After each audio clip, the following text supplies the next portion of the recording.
Hello students, तो यहाँ पे एक स्टूडेंट का डाउट क्वेश्चन है a single displacement reaction represented below P Q plus R it gives P R plus Q which of the following is true about the reactants and products. ध्यान रखना, जब भी प्रोडक्ट्स फॉर्म हो रहा होगा तो वो स्टेबल है।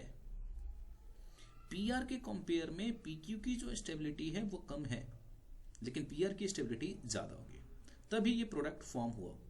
इसका मतलब मोर स्टेबल वाला ऑप्शन तो सही है। ये दोनों ऑप्शन तो यहीं से हट गए। क्लियर? मोर स्टेबल होंगे, नो डाउट। ओके, अब बात करते हैं कि ये केटायन है या एनायन है। ओके, अब ध्यान से सुनो। आपने जो अपने सिलेबस में पढ़ा हुआ है कि ई मेटल डिस्प्लेस मेटल, ये पढ़ा हुआ है आपने। जैसे एग्जांपल के तौर पे मैं ले लो तो Fe और कॉपर सल्फेट, ठीक है। यहां पे कॉपर को डिस्प्लेस कर देता है आपका आयरन, तो ये आपका आयरन सल्फेट, ये कॉपर। बट आपको वहीं पे क्वेश्चन करना चाहिए था टीचर से कि सर अगर ये मेटल मेटल तो है, ठीक है, चल रहा है, लेकिन अगर नॉन मेटल हो तो क्या ये पॉसिबल है? जी बिल्कुल। एग्जाम्पल के तौर पे आपको मैं देना चाहूंगा एग्जाम्पल। जैसे मान लो कॉपर हो गया, और कॉपर बोल रहा हूं, सॉरी, क्लोरीन गैस ले लेता हूं, ठीक है, और Na। मतलब इन रिएक्शन को रटना नहीं है, लेकिन ये चीजें पूछी जा सकती थी उस टाइम। तो क्लोराइड Cl2 और सोडियम आयोडाइड है। यहां पे देखो तो I2 और साथ में ये आपका NaCl फॉर्म हो गया।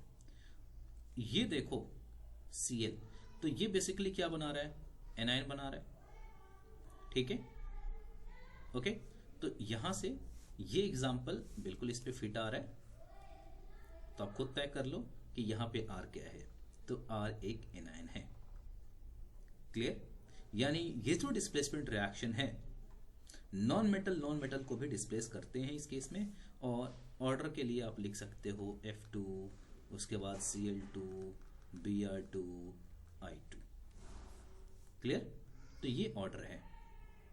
यहां देख सकते हैं कि आयोडीन और क्लोरीन के कंपैरिजन में क्लोरीन की जो रिएक्टिविटी है वो ज्यादा होती है। ओके, तो NaCl Na के कंपेयर में ज्यादा स्टेबल होगा। क्लियर? अब इसी चीज को शॉर्ट फॉर्म में हम याद कर लेते हैं कि एनायन को हमेशा हम राइट साइड में लिखते हैं।